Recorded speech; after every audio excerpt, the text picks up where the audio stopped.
চাচা বাইস্তা আইনে আমলে গাছ কতনি লম্ব হইতো আর কতনি মুড়ে হইতো আরে বেড়া এটা কোনো গাছ হইতো আমরা আমলে কাহিনীটা হইলো 1994 সালের আশেপাশের কাহিনীটা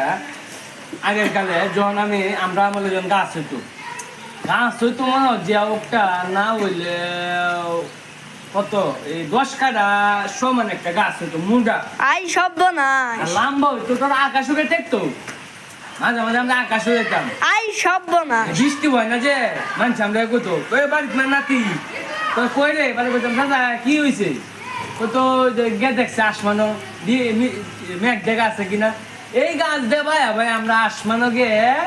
মেঘ দেখতাম আছে কিনা আই সব্য নাই সর্বনাশ কলি কবি যে গপ করি বেটা আমরা গপ করি না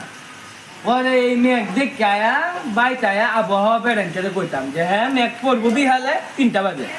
পরে এই বেড়াইতে নিউজ বানাইতো যে না এই বাড়ির পেনাতি খবর দিছে 3টা বাজে মেঘ পড়বো আর ওখানের কোনো গাছ হইলো বেটা ও আস্তা নিয়ে এই যে বের ভাই লাই আর এটা আমি বেরই পাইছি না আত্মীয় মতো মোটামুটি একটা গাছ আছে কি বড় বড় আই সভ্য না আই সব্য নাই